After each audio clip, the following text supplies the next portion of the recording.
கரங்களை ஒத்தி உற்சாகமாய் சொல்லுமா, அல்லேலூயா, அல்லேலூயா. இன்று கிறிஸ்து இரட்சகர் பிறந்தார் என்று தூதர்கள் சாட்சியிடவே ஒரு அருமையான பாடல் என்னோடு கூட சேர்ந்து கரங்களை தட்டி உற்சாகமாய் பாடுவோம். தேவனுடைய நாமம் மகிமைப்படுவதாக. அல்லேலூயா. இன்று கிறிஸ்து இரட்சகர் பிறந்தார் என்று தூதன் சாட்சியிடவே, இன்று கிறிஸ்து இரட்சகர் பிறந்தார் என்று தூதன் சாட்சியிடவே, அன்று மாத்திரமல்ல அந்த சந்தோஷம் இன்று வரையும் நமக்கு உண்டு. அவர் நாமம் அதிசயமானவர், அவர்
அல்லேலூயா.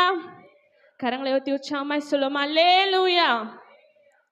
ஆனந்த கீதங்கள் பாடுங்கள், வாழ்த்துங்கள்.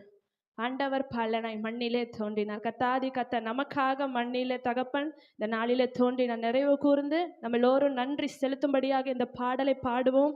தேவனுடைய நாமம் மகிமைப்படுவதாக. அல்லேலூயா. பிறந்தார் பிறந்தார் கிறிஸ்து பிறந்தார், விண்ணிலும் மண்ணிலும் வெற்றி முழங்க. அருமையான கத்தாதி கத்த ராஜாவாக பிறந்தார். அல்லேலூயா. தகப்பன் ஒரு அரண்மனையில பிறக்கவில்லை, ஆனா ஒரு மாட்டு தொழுவத்தை தெரிந்தெடுத்தார். அல்லேலூயா. இந்த பாடல் என்னோடு கூட சேர்ந்து கரங்களை தட்டி உற்சாகமாய் பாடுவோம். தேவனுடைய நாமம் மகிமைப்படுவதாக. அல்லேலூயா. பிறந்தார் பிறந்தார் கிறிஸ்து பிறந்தார், விண்ணிலும் மண்ணிலும் வெற்றி முழங்க.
சொல்லும் அல்லேலூயா.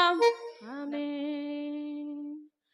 அன்போடு நம்மை ஏற்றுக்கொள்வார், ஆசைகள் தந்து மகிழ்விப்பார். அன்போடு நம்மை ஏற்றுக்கொள்வார், ஆசைகள் தந்து மகிழ்விப்பார். அவரால் கூடாதது ஒன்றுமில்லை, அகிலமும் அவரால் மகிழ்ந்திடுமே. அவரால் கூடாதது ஒன்றுமில்லை, அகிலமும் அவரால் மகிழ்ந்திடுமே. ஆர்ப்பரித்து ஆர்ப்பரித்து பாடுங்கள், அன்பின் செய்தியை கோருங்கள். ஆர்ப்பரித்து ஆர்ப்பரித்து பாடுங்கள், அன்பின் செய்தியை கோருங்கள்.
கொடுக்கப்பட்டார். நம்முடைய அக்கிரமங்கள் பாவங்களுக்காக அவர் சிலுவையில் அறையப்பட வேண்டும் என்று கொடுக்கப்பட்டார்.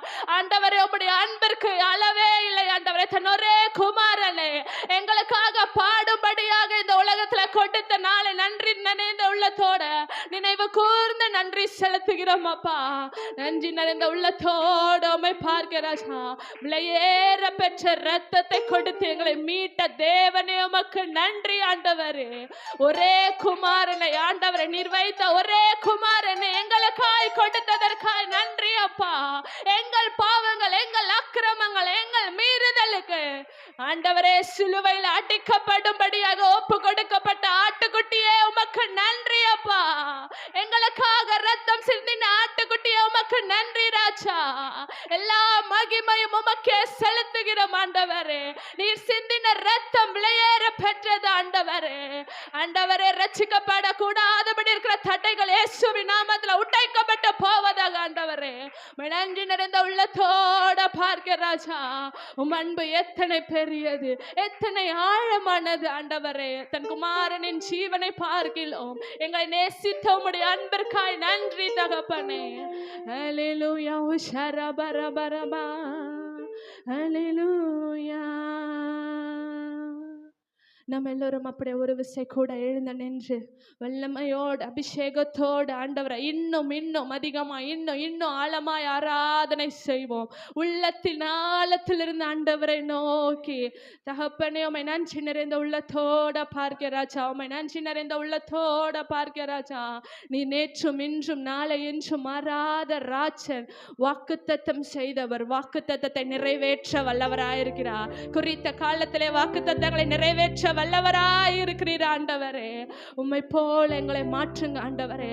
எங்க உள்ளங்களில தேவ பிரசன்னம் இறங்கட்டும், தேவ மகிமை இறங்கட்டும். ஆவிக்குரிய காரியங்களை, ஆவிக்குரிய சிந்தனைகளை தகப்பன் எங்களை பலப்படுத்துங்க ஆண்டவரே. உலக காரியங்களுக்கு, உலக மாயைகளுக்கும் எங்களை விலக்கி மீட்டுக் கொள்ளுங்க ஆண்டவரே. நாங்கள் அபிஷேகிக்கப்பட்ட ஜனங்கள், நாங்கள் வேறு பிரிக்கப்பட்ட ஜனங்கள், ஆண்டவருக்காய் முன்குறிக்கப்பட்ட முத்திரிக்கப்பட்ட ஜனங்கள் அப்பா. உம்மை உள்ளத்தில் ஆழத்திலிருந்து ஆராதனை செய்கிறோம் ஆவியானவரே. சகல அதிகாரங்களை உடைய ஆவியானவரே, எல்லாவற்றையும் தகப்பனே நீ துறந்து மண்ணில் உதித்த தேவனே உமக்கு நன்றி அப்பா. எங்களுக்காய், எங்கள் மீது வைத்த அன்பிற்காய் நன்றி நிறைந்த உள்ளத்தோட பார்க்கிறோம் ஆவியானவரே. இதற்கு ஈடு நாங்கள் என்ன செய்வோம் ஆண்டவரே?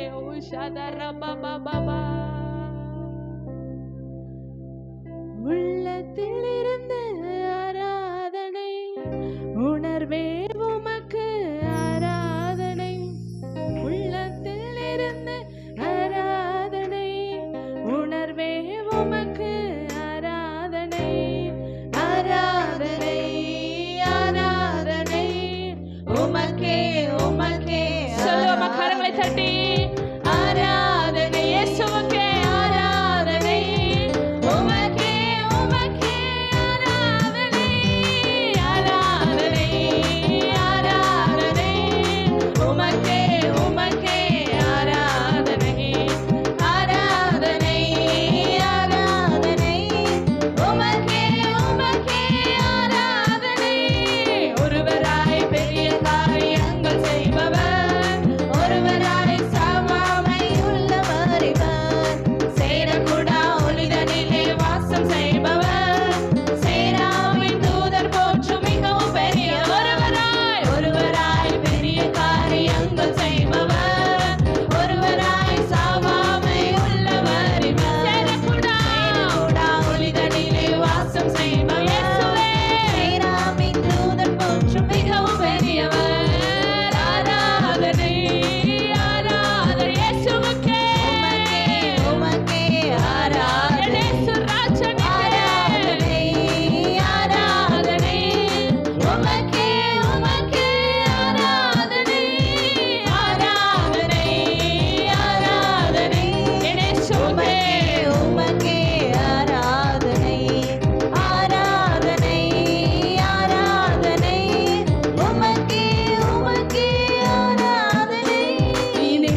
வல்லமையுள்ள கரை எங்களை தாங்கி கொண்டிருக்கிறது.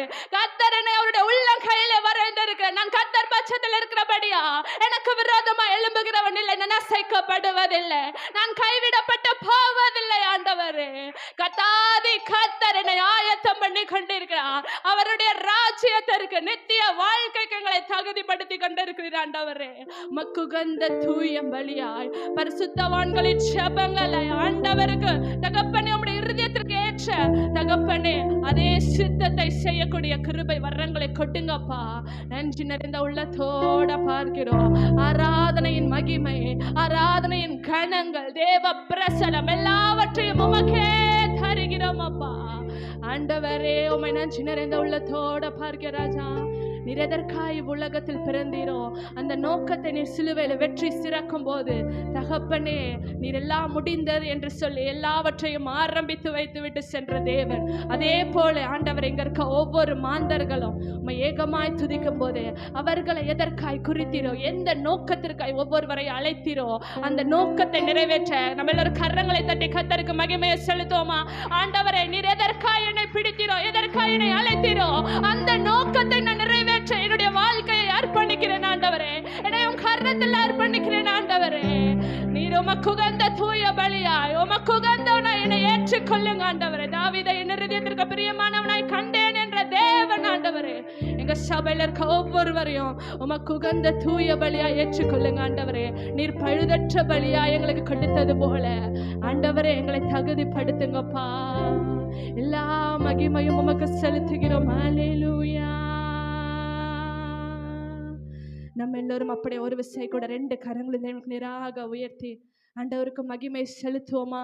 என் இருதயத்துல மகிமை நிரம்பி வெளியேட்டும் ஆண்டவரே. இந்த ஆலயத்துல அசைவாடுகிற மகிமையும் தேவ பிரசன்னமும் என்னுடைய உள்ளத்தை நிரப்பட்டும். என் உள்ளத்தை நிரப்பும் போது ஆவியானவருடைய அன்பை உணரக்கூடிய கிருபை எனக்கு கிடைக்கும் ஆண்டவரே. உமக்கு நன்றி ராஜா. அல்லேலூயா. தேவனுக்கே மகிமை, தெய்வத்திற்கே மகிமை, தேவனுக்கே மகிமை, தெய்வத்திற்கே மகிமை. என்னை தேவன்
கலாத்தியர் சபைக்கு பவுல் எழுதும்போது இப்படி எழுதுகிறார்.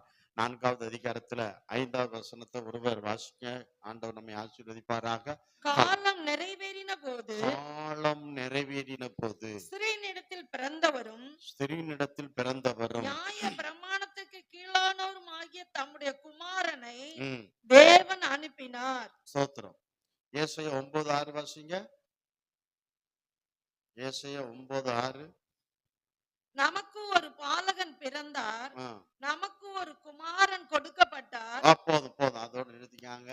இப்ப பவுல் என்ன சொல்றாருன்னா, ஆமா, தேவன் தம்முடைய குமாரனை சொல்லுங்க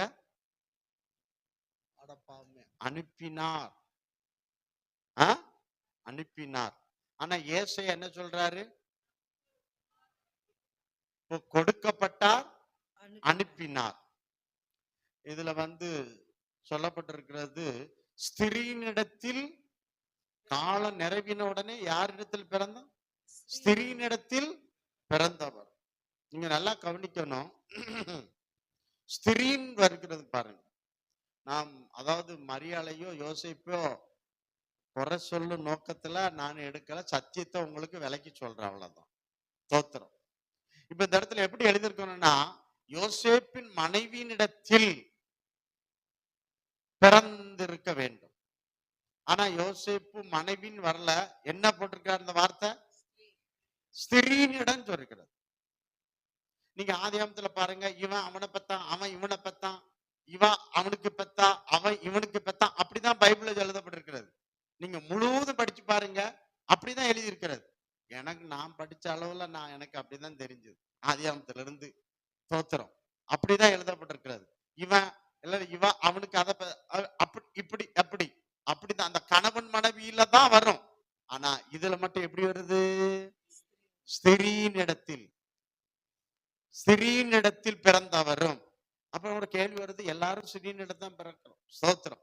புருஷன் இல்லாம ஸ்திரீ இல்ல, ஸ்திரீ இல்லாமல் புருஷன் இல்லைன்னு தான் பைபிள் சொல்லுகிறது பார்க்கிறோம். அப்போ இதுல ஒரு காரியம் என்ன நீங்க நம்ம கவனிக்க வேண்டும் என்றால், ஸ்திரீனிடத்தில் பிறந்தவர் தம்முடைய குமாரனை அவர் அனுப்பினார். அவர் சொல்றாரு, நமக்கு ஒரு பாலகன், நமக்கு ஒரு குமாரன் பிறந்தார், கொடுக்கப்பட்டார். நமக்கு ஒரு குமாரன் கொடுக்கப்பட்டார். அவர் பாலகனா பிறந்தார், குமாரன் கொடுக்கப்பட்டார், குமாரன் அனுப்பப்பட்டார், அனுப்பப்பட்டார், கொடுக்கப்பட்டார், அனுப்பப்பட்டார், கொடுக்கப்பட்டார். எத்தனை பேருக்கு இந்த புரியுதோ இல்லையேன்னு தெரியல. இப்ப இதுலயே நான் என்ன செய்ய முடியாது, பேச முடியாதுன்னு பார்க்கிறோம். கர்த்தருக்கு ஸ்தோத்திரம். இப்ப பாருங்க, நமக்கு ஒரு குமாரன் சொல்லுங்க கொடுக்கப்பட்டார். எப்படி எழுதியிருக்கு? நமக்கு ஒரு குமாரன் கொடுக்கப்பட்டார். இப்ப பாருங்க, அப்ப சோதரிக்கிறோம். யாருக்கு கொடுக்கப்பட்டார்? நமக்கு. குமாரன் யாருக்கு கொடுக்கப்பட்டார்? நமக்கு. நமக்கு. யோசேப்புக்கா, மரியாளுக்கா? நமக்கு. நல்லா கவனிங்க. யாருக்கு? நமக்கு. யோசேப்புக்கு கொடுக்கப்பட்டார், மரியாளுக்கு கொடுக்கப்பட்டார்னு எழுதப்பட்டிருக்கிறது. அதனால தயவுசெய்து மரியாதை அப்படி எடுத்துக்கிடாதீங்க. சத்தியத்தை சொல்றோம். அந்த அம்மா கணத்துக்குரிய பாத்திரவா. நாமே தோத்திரம். பைபிள்ல சொல்லியிருக்க வசனத்தை வச்சு உங்களுக்கு நான் விளக்குறேன், சத்தியத்தை உங்களுக்கு சொல்றேன், அவ்வளவுதான். தோத்திரம். ஆமே. அரைச்சமாவே அரைக்கிற பழக்கம் எனக்கு இல்லை. சத்தியத்தை உங்களுக்கு சொல்லி கொடுக்குறேன். ஆண்டவருக்கு மகிமை உண்டாகட்டும். ஆமே. அப்போனா அனுப்பப்பட்டார், கொடுக்கப்பட்டார். ஆமே. யோசேப்புக்கு கொடுக்கப்பட்டார், மரியாளுக்கு கொடுக்கப்பட்டார் என்று எழுதப்படல, நமக்கு கொடுக்கப்பட்டார், நமக்கு கொடுக்கப்பட்டார். கையில் ஒரு அல்லேலூயா சொல்லுங்களா. தோத்திரம். தேவனுக்கு மகிமை உண்டாகட்டும். மத்தேயு சுவிசேஷம் 1:25 கொஞ்சம் வாசிங்க பார்க்கலாம். கொஞ்சம் இந்த சத்தியத்தை சொல்லி அதுக்கப்புறம் விரைவா ஒரு 3 காரியத்தை சொல்லி நான் முடிக்க கர்த்தர் உதவி செய்வாராக. மத்தேயு சுவிசேஷம் 1வது அதிகாரத்தில் 25வது வசனத்தை கொஞ்சம் வாசிங்க. அவள் தன் முதற் பேரான குமாரனை பெருமளவும் அவளை அறியாதிருந்து அவருக்கு இயேசு என்று பெயரிட்டார். பாருங்க, அவள்னா யாரு? மரியாள் தன் முதல் பிள்ளையை பெற்று எடுக்கும் அளவும் அவளை யாரு அறியாதிருந்தா? யோசேப்பு மரியாதை என்ன செய்யல? நிச்சயிக்கப்பட்டுதான் இருக்கிறது. அறியாது இருந்தான்னு சொல்லப்பட்டிருக்கு. அறியா இருந்து அவருக்கு என்ன பேரிட்டான்? இயேசு இயேசு என்று பெயரிட்டான். தேவதூதன் சொன்னா யோசேப்பு தான் பெயரிடுறார். தேவதூதன் சொன்ன பேரை யோசேப்பு பெயரிட்டான்னு எழுதப்பட்டிருக்கிறது. ஆமென். அப்போ நான் இயேசுவை பெற்று எடுக்கும் போது இருவருக்கும் நிச்சயம் பண்ணப்பட்டிருக்க தவிர திருமணம் நடக்கலை. கையில் ஒருத்தர் அல்லையிலே சொல்லுங்க பார்க்கலாம். என்ன நடக்கலை? திருமணம் நடக்கலை. நடக்கலன்னு இந்த யோசேப்பு ஒரு காரியம் பண்ணுறாரு பாருங்க. மத்தேயு சுவிசேஷம் 1ஆவது அதிகாரத்தில் 18 20 21 வரை வாசிங்க. இந்த சத்தியம் உங்களுக்கு புரியும். இயேசு கிறிஸ்துனுடைய ஜனனத்தின் விவரமாவது, இயேசு கிறிஸ்துடைய பிறப்பின் விவரமாவது, அவருடைய தாயாகிய மரியாள் யோசேப்புக்கு நியமிக்கப்பட்டு இருக்கையில், யோசேப்புக்கு நிச்சயிக்கப்பட்டு இருக்கையில், அவர்கள் கூடி வரும் முன்னே அவள் பரிசுத்த ஆவியினாலே கர்ப்பவதி ஆனாள் என்று காணப்பட்டது. அவர்கள் கூடி கணவன் மனைவியாக யோசேப்பு மரியாளோ கூடி வரும் முன்னே அவள் யாராலே கற்பம் தரிக்கப்பட்டாள்? பரிசுத்த ஆவியினாலே கர்ப்பவதி ஆனாள். அவள் புருஷனாகிய யோசேப்பு, பாருங்க, அவள் புருஷனாகிய யோசேப்பு நீதிமானாயிருந்து அவளை அவமானப்படுத்த மனதில்லாமல், பாருங்க, திருமணம் ஆகல, அதுக்குள்ள குழந்தை வந்துட்டு எந்த புருஷன் ஏத்துக்கிடுவான்? ஆமென், தோத்திரம். அதனால அவளை என்ன செய்யணும்? அவமானப்படுத்த மனதில்லாமல் ரகசியமாய் அவளை தள்ளிவிட யோசனையாய் இருந்தான். பாருங்க, நீதிமான் ரகசியமா தள்ளிவிட யோசனையா இருந்தான். அவன் இப்படி சிந்தித்துக் கொண்டு இருக்கையில் கர்த்தருடைய தூதன் சொப்பனத்தில் அவனுக்கு காணப்பட்டு தாவீதின் குமாரனாகிய யோசேப்பே, உன் மனைவியாகிய மரியாளை சேர்த்து கொள்ள ஐயப்படாதே. உன் மனைவி யாரு? மரியாளுக்கு திருமணம் ஆயிட்டா இல்லையா? இல்ல. ஆனா உன் மனைவியாகிய மரியாளை சேர்த்து கொள்ள ஐயப்படாதே. அவளிடத்தில் உற்பத்தியா இருக்கிறது பரிசுத்த ஆவியினால் உண்டானது. அவரிடத்தில் உற்பத்தியா இருக்கிறது யோசேப்பினால் உண்டானது எழுதப்பட்டிருக்கு. பரிசுத்த ஆவியினால் உண்டானது. அவள் ஒரு குமாரனை பெறுவாள், அவருக்கு இயேசு என்று பெயரிடுவாயாக, ஏனெனில் அவர் தமது ஜனங்களின் பாவங்களை நீக்கி அவர்களை ரட்சிப்பார் என்றார். இப்ப யோசேப்பு பாவி, மரியாளும் பாவி தான். இவங்க ஒரு பிள்ளை பெத்தெடுத்து அந்த பிள்ளை எப்படி இருக்கும்? பாவியா இருக்கும். அப்ப பாவி பாவத்தை நீக்க முடியுமா? முடியாது. அப்போ ஒரு பரிசுத்தமுள்ள தெய்வம் வேண்டும். புரியுதுங்களா? ஒரு பரிசுத்தமுள்ள ஒரு தெய்வம் வேண்டும் பார்க்கிறோம். அதனாலதான் ஆண் துணை இல்லாம ஸ்திரீனிடத்தில் பிறந்தவர் அப்படி பவுல் எழுதுறார் புதிய ஏற்பாட்டில். புரியுதுங்களா? பழைய ஏற்பாட்டில் ஒரு கன்னிகை கர்ப்பவதியாகி ஒரு குமாரன் கொடுக்கப்பட்டார் அப்படி பழைய ஏற்பாட்டில் எழுதப்பட்டிருக்கு பார்க்கிறோம். தோத்திரம். ஆமென், அல்லேலூயா, அல்லேலூயா. அப்படின்னா இயேசு கிறிஸ்துனுடைய பிறப்பு மனித ரீதியாக பிறக்கவில்லை, அவருடைய பிறப்பு தெய்வீகமானது. கைகளை அல்லேலூயா சொல்லுங்க. இயேசு கிறிஸ்துனுடைய பிறப்பு என்னதானது? தெய்வீக பிறப்பு. ஆமென். மனித ரீதியாக இயேசு கிறிஸ்து பிறக்கல. அல்லேலூயா. புரியுதுங்களா? அப்போ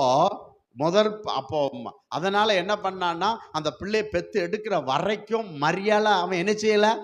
தொடல. ஆமென், சோத்திரம். புரியுதுங்களா?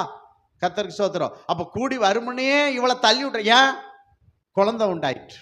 தோத்திரம். ஆமென், அல்லேலூயா, அல்லேலூயா.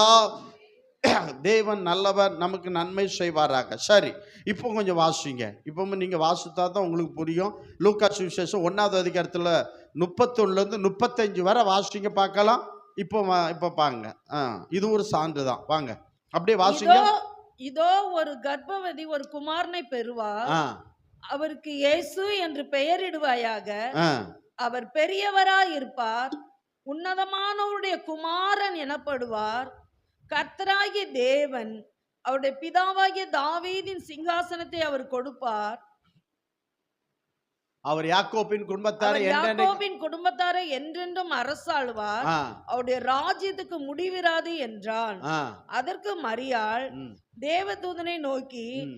இது எப்படி ஆகும், புருஷனே அறியேனே என்றாள். இல்லைங்க, அப்படியே இருக்கட்டும். 32வது வசனம் வாசிங்க. 32. அவர் பெரியவராய் இருப்பார். அவர் எப்படிப்பட்டவரா இருப்பா? பெரியவராய் நீங்க அதுக்கு மேல உள்ளதுன்னா, இதோ நீ கர்ப்பவதியாக்கி ஒரு குமாரனை பெறுவான்னு சொல்றான். அந்த குமாரன் யாருடைய குமாரன் சொல்றான்? 32ல உன்னதமானவருடைய குமாரன். தெனரில உன்னதமான யோசேப்புடைய குமாரன் எனப்படுவார்னே சொல்றான். உன்னதமான உன்னதமானுடைய குமாரன் எனப்படுவார். நீ கர்ப்பவதி ஆவா, ஆனா யோசேப்பின் குமாரன் எனப்படுவான்னு தேவதூதன் சொல்லல. உன்னதமான தேவனுடைய குமாரன் எனப்படுவார். ஆமென். அல்லேலூயா. சோத்ரம். இப்ப இந்த அம்மா என்ன கேட்காங்க பாருங்க. அதற்கு மரியாள் தேவதூதனை நோக்கி இது எப்படி ஆகும், புருஷனை அறியேனே என்றாள். புருஷனை நான் என்ன செய்யல, அறியேன் இல்லை, என்ன நிச்சயம் பட்டிருக்கு. நாங்க மனித ரீதியாக கூடலையே, எப்படி எனக்கு குழந்தை வரும்? ஆமென். அப்படி கேட்கா. அதுக்கு அவன் என்ன பதில் சொல்றான்? தேவதூதன் அவளுக்கு பிரதியுத்தரமாக, தேவதூதன் அதற்கு பிரதியுத்தரமாக, பரிசுத்த ஆவி உன்மேல் வரும். பாருங்க என்ன வரும் மேல? பரிசுத்த. நீங்க பாருங்க 18ல சொல்லணும், அவ பரிசுத்த ஆவியினாலே கர்ப்பவதி ஆனால் என்று எழுதப்பட்டிருக்கிறதா? மத்தேயு 1:18-19 படிச்சு பார்த்தீங்கன்னா, அவ எப்படி கர்ப்பவதி ஆனால்? பரிசுத்த ஆவியினாலே கர்ப்பவதி ஆனால். இப்ப இவன் என்ன சொல்றான் பாருங்க, பரிசுத்த ஆவி உன்மேல் வரும். பரிசுத்த ஆவி உன்மேல் வரும். உன்னதமானவருடைய பலம் உன்மேல் நிழலிடும். அவருடைய பிரசன்னம், அவருடைய வல்லமை உன்மேல் நிழலிடும். ஆதலால் உன்னிடத்தில் பிறக்கும் பரிசுத்தம் உள்ளது. நீங்க யோசேப்பு இவங்கெல்லாம் பாவிதான், ஆனா இது என்னது? பரிசுத்தர் இயேசு கிறிஸ்து உன்னிடத்தில் பிறப்பது பரிசுத்தம் உள்ளது. தேவனுடைய குமாரன் எனப்படும். அவர் யோசேப்பின் குமாரன் எனப்படுவார். என்னமா ஒரு மாதிரி அப்படித்தான் எழுதப்பட்டிருக்கு இல்ல? இப்ப என்ன என்ன சொல்லிருக்கணும்? யோசேப்பின் குமாரன் எழுதப்படும். என்ன சொல்றாரு? தேவனுடைய குமாரன். அவர் உன்னதமான, நீ கர்ப்பவதியாக்கி ஒரு பிள்ளை பெப்பா, அவர் யாருடைய குமாரன் சொல்றான்? ஆமென். தோத்திரம். என்னது? உன்னதமானுடைய குமாரன் சொல்றான். சோத்திரம். புரியுதுங்களா? அப்போ பவுல் சொல்றாரு, என்ன சொல்றாருன்னா, ஸ்திரீனிடத்தில் பிறந்தவரும் என்ன செய்றாரு? தம்முடைய ஒரே குமாரனை அனுப்பினார். ஏசு என்ன சொல்றாருன்னா, ஆமே யோசேப்புக்கு மரியாளுக்கு குமாரன் கொடுக்கப்பட்டார்னே சொன்னார். நமக்கு கொடுக்கப்பட்ட. யாருக்கு? நமக்கு. தேவ குமாரன் யாருக்கு கொடுக்கப்பட்டார்? யோசேப்புக்கு அல்ல, மரியாளுக்கு அல்ல. அதுக்கு தான் இவ்வளவு விளக்கத்தை உங்களுக்கு சொல்லியிருக்கிறேன். ஆமென். சில பேர் சொல்லுவாங்க, தாய் இல்லாம பிள்ளை இல்லை, அதெல்லாம் பேசுவான். சத்தியத்துக்கு விரோதி அவர்கள். ஆமென். சோத்திரம். அல்லேலூயா, அல்லேலூயா. புரியுதுங்களா? தவறுன்னு பாய்க்கிறோம், அதனால சொல்றேன். அப்போ அவர் முழுக்க அப்ப இவர் தம்முடைய ஒரே குமாரன் அனுப்பினார். புதிய ஏற்பாடு சொல்கிறது, பழைய ஏற்பாடு சொல்கிறது, நமக்கு ஒரு குமாரன் கொடுக்கப்பட்டார். யோசேப்புக்கு அல்ல, மரியாளுக்கு அல்ல, நமக்கு கொடுக்கப்பட்டார். அல்லேலூயா. அதுக்கப்புறம் குழந்தைலாம் இல்லைன்னு சொல்லுவாங்க, தப்பு. மார்க்கு சுவிசேஷம் நீங்க 6வது அதிகாரத்தில் 3வது வசனம் படிச்சீங்கன்னா 4 குமாரர்கள் அந்த மாதிரி பெற்றார்கள் எழுதப்பட்டிருக்கு. குமாரத்திற்கு இருந்தார்கள் எழுதப்பட்டிருக்கிறது. மார்க்கு சுவிசேஷம் 3வது அதிகாரத்தில் 31லேருந்து நீங்க 35 வரை படிச்சு பார்த்தீங்கன்னா, தாயார் சகோதரி எல்லாம் வந்திருக்காங்க. அப்ப சொல்றாங்க, உங்களுடைய தாயாரும் சகோதரி. எனக்கு தாயார் யார்? எனக்கு சகோதரர் யார்? ஆமென். ஆமா, தேவனுடைய சித்தத்தை யார் செய்யறாங்களோ அவங்க தான் எனக்கு தாய் சகோதரன். கைகளை ஒருத்தர் அல்லையிலேயே சொல்லுங்க பார்க்கலாம். ஆண்டவர் அந்த இடத்துல என்ன சொல்லி, அப்படியா வர சொல்லுங்க, அப்படியே சொன்னாரு. தோத்திரம். அப்படி அவர் என்ன செய்யல சொல்லல. லூக்கா சுவிசேஷம் 2வது அதிகாரத்துல இயேசு கிறிஸ்து பஸ்கா பண்டிகை வந்தாங்க. அவர் தேவாலயத்தில் விட்டுட்டு வீட்டுக்கு வந்துட்டாங்க யோசேப்பும் மரியாளும். திரும்ப அவங்க தேடி போறாங்க. தேடி போகும்போது வீட்டில் பார்க்காங்க, அங்கே பார்க்காங்க, இங்கே பார்க்காங்க. கடைசியில் அவருக்கு எங்கே வந்தாங்க? தேவாலயத்துக்கு வந்த. தேவாலயத்தில் இயேசு கிறிஸ்து இருக்கும்போது அவர் என்ன வார்த்தை சொல்கிறார் பாருங்க. லூக்கா 2:48 வாசிங்க. தாய் தகப்பரும் ம் அவரை கண்டு பாருங்க, தாயும் தகப்பனும் தகப்பனும் அவரை கண்டு யாரை கண்டு? இயேசுவை இயேசுவை கண்டு ஆச்சரியப்பட்டார்கள். ஆச்சரியப்பட்டார்கள். அப்பொழுது அவருடைய தாயார் அப்பொழுது அவருடைய தாயார் அவரை நோக்கி மகனே, என்ன சொல்றாங்க? மகனே, என்ன சொல்றாங்க? மகனே, மகனே, ஏன் எங்களுக்கு இப்படி செய்தார்? ஏன் இப்படி செய்தார்? இதோ உன் தகப்பனும் இதோ உன் தகப்பனும் நானும் விசாரத்தோட உன்னை தேடினோமே என்றாள். பாருங்க, எப்படி தேடினோம்? நாங்க என்ன பிள்ளை காணலன்னு என்ன செஞ்சிட்டோம்? தேடினமே. அதுக்கு இயேசு என்ன பதில் சொல்றாரு பாருங்க. அதற்கு அவர் நீங்கள் ஏன் என்னை தேடினீர்கள்? ஹலோ, இயேசு என்ன சொல்றாரு? நீங்கள் ஏன் என்னை தேடினீர்கள்? தாயும் தகப்பனை பார்த்து இப்படியா கேட்கணும்? நீங்கள் ஏன் என்னை தேடினீர்கள்? என் பிதாவுக்கு அடுத்தவைகள் நான் இருக்க வேண்டியது என்று அறியீர்களா என்றார். ஆமென். அவருக்கு வயசு 12ன்னு சொல்றாங்க பண்டிதர்கள். ஆமென். ஆனா 12 வயசுல அவர் யார சொல்றாரு? பிதாவை சொல்றாரு. யார சொல்றாரு? பிதாவை சொல்லுகிறார் என்று பார்க்கிறோம். ஆமென். அல்லேலூயா. பிதாவை சொல்றார். அவர் யோவான் 20:17 அவர் உயிர் தெழுந்த உடனே மகதலேனா மரியாளுக்கு தரிசனம் கொடுத்தார். அந்த அம்மா அவரை தொட போகும்போது, அங்க தள்ளி நில்லு, என்னை தொடாதா, நான் எங்க போகல, என் பிதாட்ட போகலங்க. ஆனா தோமாட்ட வரும்போது என்ன செய்யறாரு? என்னை தொட்டு பாருங்க. பிதாட்ட போயிட்டு வந்துட்டார். போயிட்டு வந்து என்ன செய்யறாரு? என்னம தொட்டுக்கப்பா, தொட்டு பாரு அப்படின்னு சொல்றாரு. கையில் ஒருத்தர் அல்லையே சொல்லுங்க பார்க்கலாம். தோத்திரம். ரொம்ப நம்ம இந்த இதெல்லாம் சிந்திக்க வேண்டும். அப்போ குமாரன் அனுப்பப்பட்டார், நமக்கு குமாரன் கொடுக்கப்பட்டார். யோசேப்புக்கு அல்ல, மரியாளுக்கு அல்ல. நான் யோசேப்புக்கும் மரியாளுக்கும் எதிரி அல்ல. கைகளை ஒருத்தர் அல்லையே சொல்லுங்க பார்க்கலாம். யோவான் சுவிசேஷம் 1:18 வாசிங்க. யோவான் சுவிசேஷம் 1:18 வாசிங்க. தேவனை ஒருவனும் ஒரு காலம் கண்டதில்லை. தேவனை ஒருவனும் ஒரு காலம் கண்டதில்லை. பிதாவின்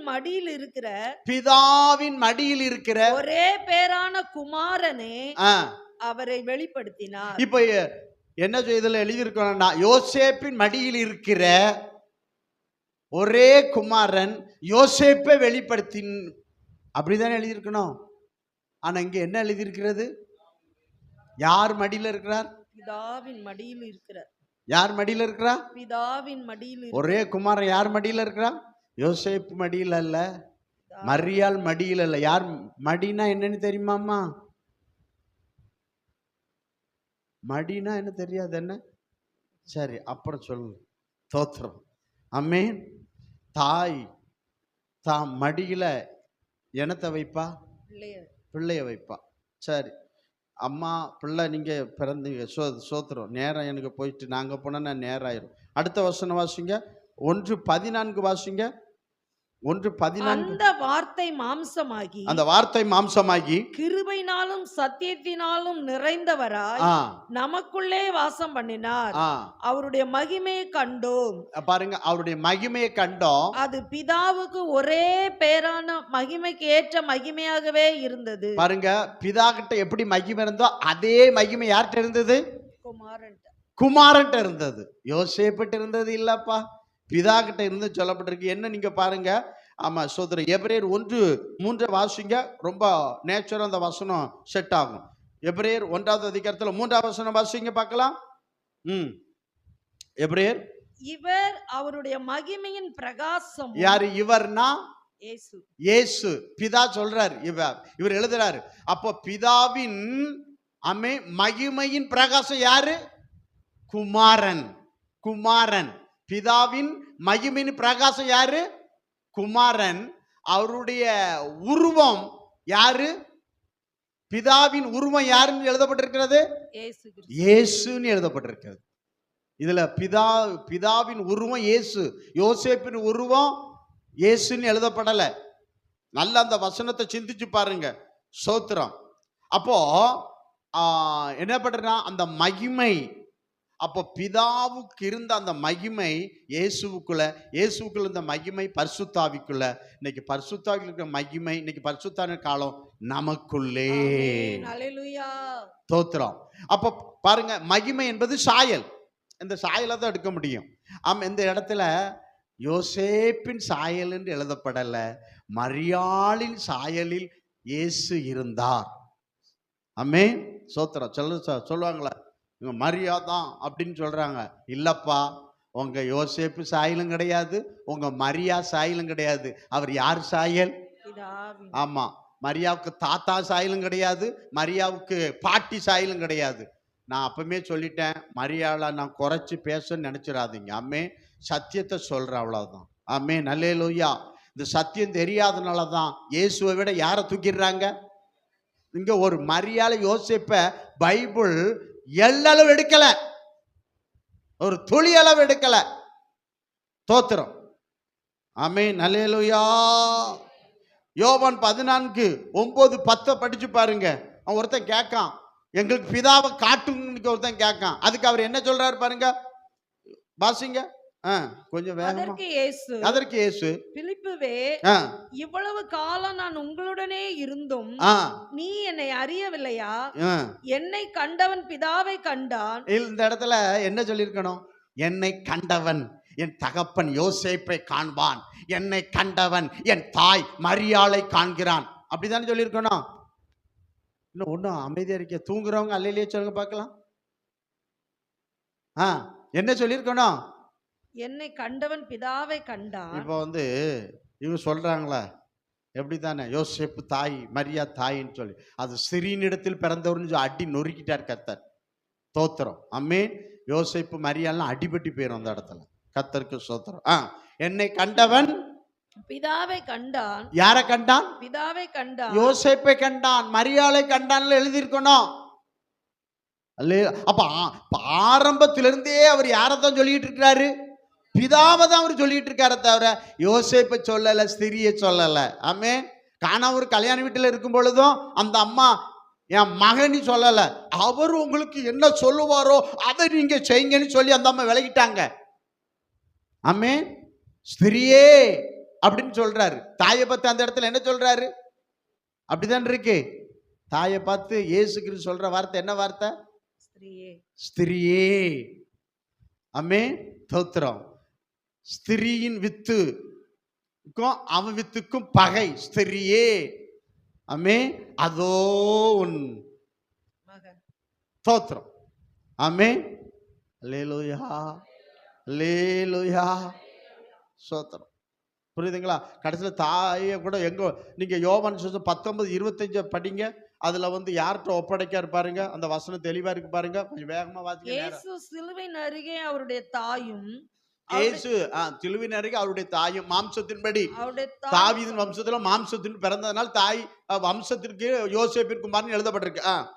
கிளேயோப்பா மரியாளும் மக்தலேனா மரியாளும் நின்று கொண்டிருந்தார்கள். பாருங்க, நில்ல பாருங்க. இயேசுவின் சிலுவையின் அருகே அவருடைய தாயும், அவருடைய தாயின் சகோதரி யாரு?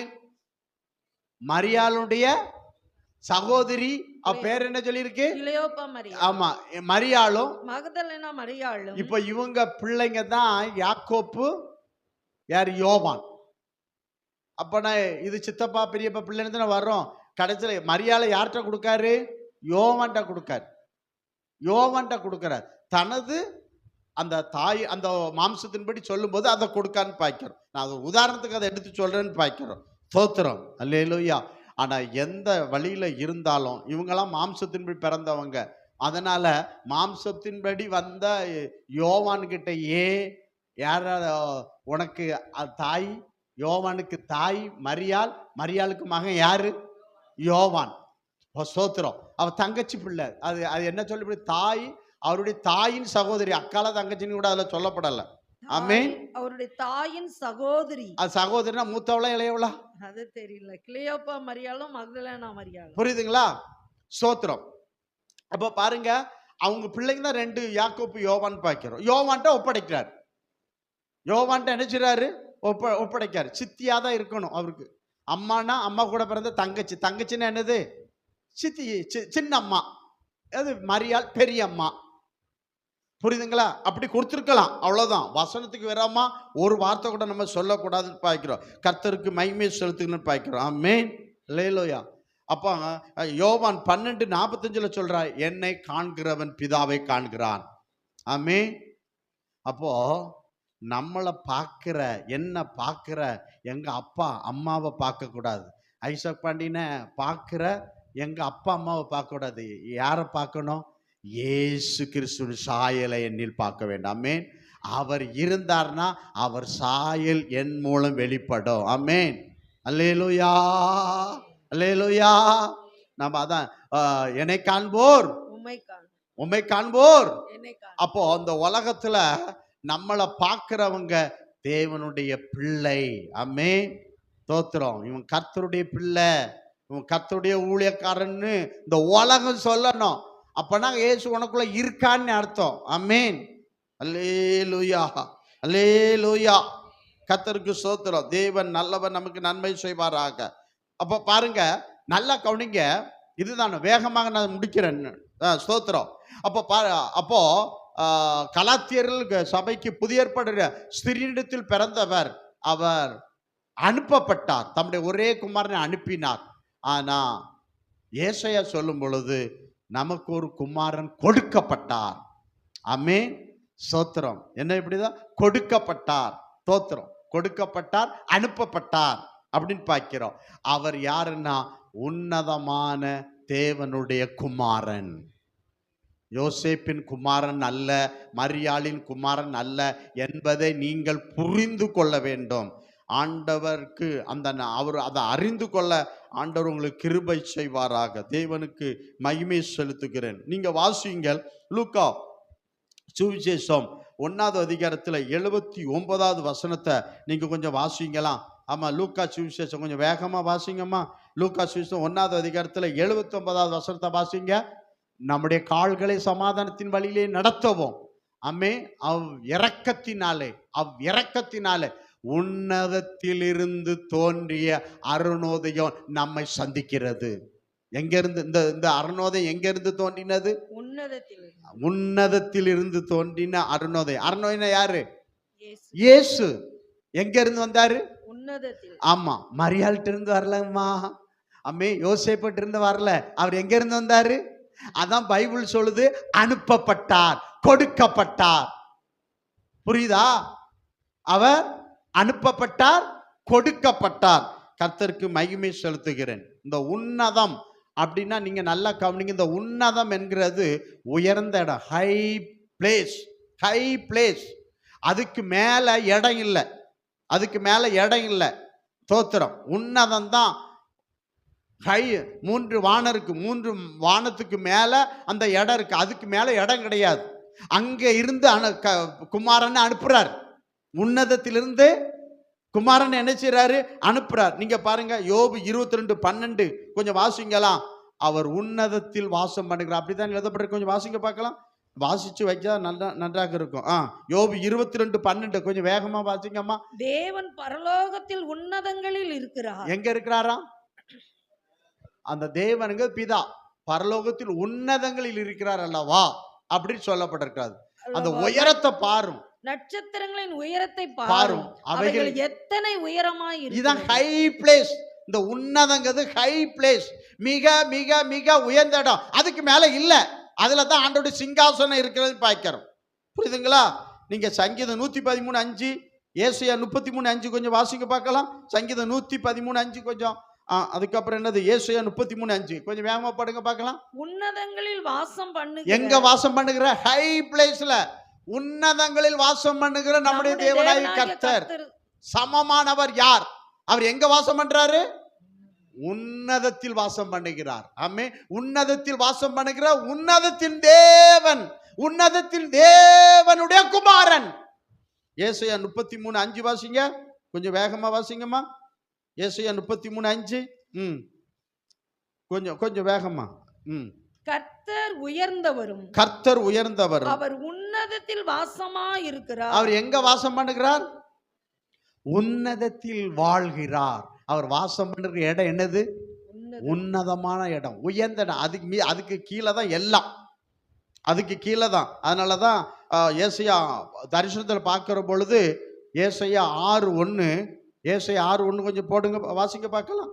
ஏசாயா 6:1. உசியா ராஜா ஆ மரணமடைந்த வருஷத்தில் ஆ ஆண்டவர் உயரமும் ஆண்டவர் உயரமும் உன்னதமான சிங்காசனத்தின் மேல் வீட்டிருக்கிறார் கண்டேன். பாருங்க, ஆண்டவர் உயரமும் உன்னதமான உன்னதமான சிங்காசனத்தில் வீட்டிருக்க கண்டேன். எங்க இருக்கிறாராம்? அதான் ஹை பிளேஸ். அவருடைய சிங்காசனம் அங்க போடப்பட்டிருக்கு. அங்கதான் அவர் வாசமா இருக்கிறார். உன்னதத்தில் வாசம் பண்ணுகிற உன்னதத்தின் தேவன். உன்னதத்தின் தேவனுக்கு ஒரே குமாரன் இயேசு கிறிஸ்து. யாரு? இயேசு கிறிஸ்து என்று நம்ம பார்க்கின்றோம். ஆமென், அல்லேலூயா. நீங்க சகரியா யாரு? எலிசபெத்து கணவர், யோவான் ஸ்நானனுடைய தகப்பன். லூக்கா சுவிசேஷம் 1வது அதிகாரத்துல 67 79 வரை படிச்சு பார்த்தீங்கன்னா, லூக்கா 1:67 அவன் பரிசுத்த ஆவியினால் நிரப்பப்பட்டு தீர்க்க தரிசனமாய் சொல்லப்பட்ட இயேசு கிறிஸ்து குறித்து சொல்லப்பட்ட வசனம் தான் அந்த 79 வரை அவன் அதை அவரை குறித்து பேசுறான்னு பார்க்கிறோம். 67 அவன் தீர்க்க தரிசனம் ஸ்டார்ட் பண்றான். லூக்கா 1:75 இயேசு கிறிஸ்து குறித்து சொல்றான், அவர் உன்னதமான தேவனுடைய தீர்க்க தரிசி எனப்படுவார்.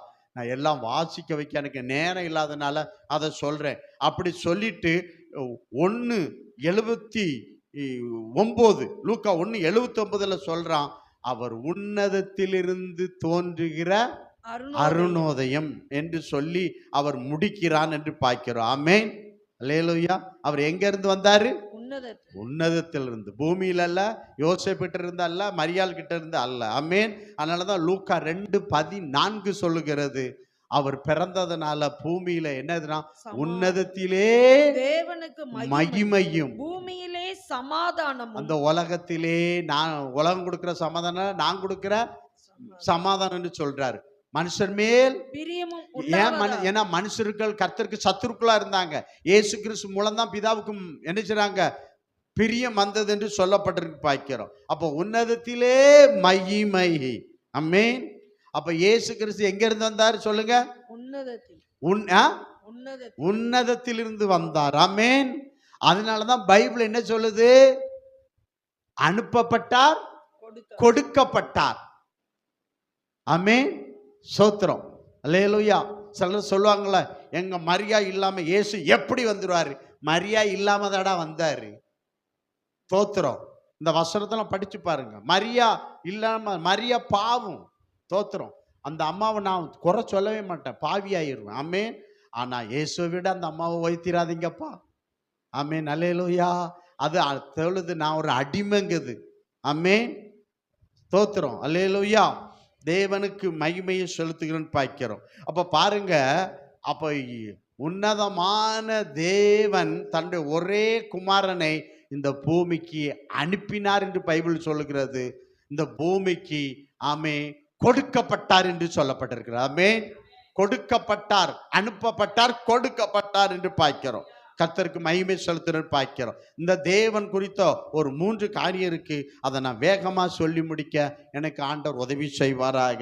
தேவனுக்கு மகிமை உண்டாகட்டும். லூக்கா சுவிசேஷம் 1:35 அதுல சொல்லப்பட்டிருக்கிற பாருங்க, இவர் தேவதூதன் அவளுக்கு பிரதியுத்தரமாக பரிசுத்தாவி உன்மேல் வரும், உன்னதமானுடைய பலம் உன்மேல் நிழலிடும், ஆதலால் உன்னிடத்தில் பிறக்கும் பரிசுத்தம் உள்ளது தேவனுடைய குமாரன் எனப்படும். இந்த இடத்துல பாருங்க, உன்னதமானுடைய நிழல் அது பரிசுத்த ஆவியானவரை காட்டும். ஆமென். யாரை காட்டும்? பரிசுத்த ஆவியானவர் காட்டும். ஏன்னா பரிசுத்த ஆவியினாலதான் அந்த அம்மா என்ன செஞ்சாங்க? கர்ப்பவதி ஆனாங்க. அப்போ அந்த நிழல் என்பது உன்னதமானவருடைய பரிசுத்த ஆவியானவர் காட்டும். அப்போ உன்னதமானுடைய பலன் அந்த அம்மாவுக்கு முதல்ல கர்த்தர் என்ன கொடுக்கார் தெரியுமா? பலன் கொடுக்கிறார். ஏன்னா திருமணம் ஆகாம குழந்தைய பெற்றெடுக்கணும். அப்போ வருகிற நிந்த அவமானம் எல்லாம் தாங்க என்ன வேண்டும்? பலன் வேண்டும். எதையும் தாங்கும் இதயம் வேண்டும். என்ன பலப்படுத்துற கிறிஸ்துவினாலே செய்ய என்ன வேண்டும்? இந்த உலகத்துல வாழணும்னா நிந்தை அவமானங்கள், எத்தனை நாசம் மோசங்கள், எத்தனை தூஷணங்கள்லாம் வருது. அவைகளை தாங்க நமக்கு என்ன வேணும்? உன்னதமானவரின் பலன் வேண்டும். ஆமென். அதனாலதான் பரிசுத்த ஆவியானவர் அந்த அம்மாவுக்கு கொடுக்கப்பட்டார்னு பார்க்கிறோம். அப்ப பரிசுத்தாய் வரும் பொழுது நீங்கள் பலன் அடைவீர்கள். ஏன் பலன் அடைகிறீர்கள்? சாத்தான் மூலம் வரக்கூடிய எல்லாத்தையும் தாங்கி நிற்க, ஆமே, சோர்ந்து போகாமல் இருக்க பரிசுத்த ஆவியானவர் உங்களுக்கு என்னத்தை கொடுக்காரு? பலனை கொடுக்கிறான்னு பார்க்கிறோம். ஆமே, கர்த்தருக்குள் மகிழ்ச்சியா இருப்பதே பலன் என்று சொல்லப்பட்டிருக்கிறார். அவர் நல்ல மகிழ்ச்சி சந்தோஷம் தருவான்னு பார்க்கிறோம். ஆமேன், தோத்திரம். அப்ப அந்த அம்மா சந்தோஷமா தான் இருந்தாங்க, மகிழ்ச்சியா தான் இருந்தாங்க. எதையும் தாங்கும் இதையும் இருந்ததுன்னு பார்க்கிறோம். கர்த்தருக்காக, இயேசுவுக்காக. ஆமே, சோத்திரம். கர்த்தர் நமக்கு என்ன செய்வார்? பலனை தருவார். அப்பனா பரிசுத்தாவி நீ உங்களிடத்துல வரும்பொழுது நீங்கள் வலுவடைவீர்கள், பலனடைவீர்கள். நீங்க ஓடினாலும் நடந்தாலும் தளர மாட்டீர்கள், சோர்ந்து போக மாட்டீர்கள். ஆமேன், என்னை இளைப்படைய மாட்டீர்கள். பரிசுத்தாவி உங்களுக்குள்ள இருக்கும் என்றால். ஆமேன், சோத்திரம். புரியுதுங்களா? அதனாலதான் பரிசுத்தாவியை பெற்றுக்கொள்ளுங்கள். பரிசுத்தாவின் பலன் நமக்கு வேண்டும். சாப்பிட்டதுனால அல்ல, பரிசுத்தாவின் பலன் நமக்கு வேண்டும். அந்த பலன் அந்த கர்த்தர் அந்த அம்மாவுக்கு கொடுத்தாங்க. ரெண்டாவது, அவ கர்ப்பவதியானால் அவன் பெற்றெடுக்கிற பிள்ளை, ஆமே, உன்னதமானவரின் குமாரன் எனப்படுவார். ஆமே, அந்த நிழல் அது பரிசுத்த ஆவியை காட்டுமென்னு பார்க்கிறோம். ஸ்தோத்திரம். இந்த நிழலை வேதத்துல பல இடத்துல சொல்லப்பட்டிருக்கிறது. ஆமா, என்னாகும் 14:9 சொல்லுகிறது, அவர்களை காத்த அந்த நிழல் விலகி விட்டது, அவர்களை விட்டு விலகி போயிற்று. அப்ப பாதுகாக்கும் நிழல். என்ன நிழல்? பாதுகாக்கும் அது நிழல் என்று எழுதப்பட்டிருக்கு பார்க்கிறோம். ஸ்தோத்திரம். பரிசுத்த ஆவியானவர் நம்ம என்ன செய்வார்? நிழலா இருந்து நம்மளை பாதுகாப்பார். ஆமென், அல்லேலூயா. சங்கீதம் 121:4, இஸ்ரவேலை காக்கிறவர் தூங்குவதும் இல்லை உறங்குவதும் இல்லை, கர்த்தர் உன் வலது பக்கத்தில் நிழலா இருப்பார். ஆமென். நிழல் போல நம்ம வாழ்க்கையை தொடர்ந்து வருவார். ஆமென், சோத்திரம். எந்த தீங்கு தீமை நம்மளை தொடாதபடி அவர் நினைச்சுவார், அவர் பாதுகாப்பார் என்று நம்ம பார்க்கின்றோம். என்னாகும் 9வது அதிகாரத்துல 15-16, எகிப்திலிருந்து புறப்பட்ட இஸ்ரவேலர்களை மேகம் என்கிற நிழல், அக்கினி என்கிற நிழலுக்குள்ள வச்சு கானானுக்குள்ள பத்திரமாய் பரிசுத்த ஆவியானவர் கொண்டு சேர்த்தார். ஆமென், அல்லேலூயா. கர்த்தர், ஆமென், நம்மை சுற்றிலும் கர்த்தர் என்ன செய்கிறார்? நிழலாயிருந்து நம்ம வீட்டை சுற்றிலும் சபையை சுற்றிலும் அவர் நிழலாயிருந்து நம்மளை பாதுகாப்பார். அல்லேலூயா. சங்கீதம், ஆமே, சோத்திரம், நிழலாயிருந்து பார்ப்பார். அதனாலதான் சங்கீதம் 91:1 என்ன சொல்லுகிறது? உன்னதமானவரின் மறைவில் இருக்கிறவன் சர்வ வல்லவருடைய நிழலில் தங்குவான். அப்போ உன்னதமானுடைய நிழல், அவருடைய நிழலுள்ள நம்ம இருக்கிறோம்.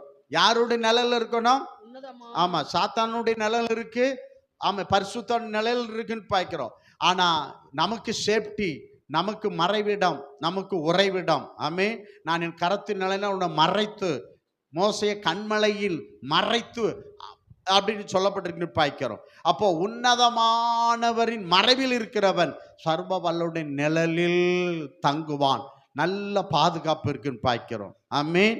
அதனாலதான் சங்கீதம் 91:9-10 படிச்சு பார்த்தீங்கன்னா, எனக்கு அடைக்கலமாய் இருக்கிற உன்னதமான கர்த்தரை உனக்கு தாவரமாய் கொண்டாய், உன்னதமான கர்த்தரை உனக்கு தாவரமாக கொண்டாய், ஆகையால் பொல்லாப்பு உனக்கு நேரிடாது, பொல்லாப்பு உன் வீட்டை வராது, வாத உன் வீட்டை, உன் கூடாரத்தை அணுகா, உன் வழிகளெல்லாம் உன்னை காக்கும்படி உனக்காக தம்முடைய தூதர்களுக்கு கட்டளையிடுவார். அந்த நிழல் உன் பின்னாலே வரும்.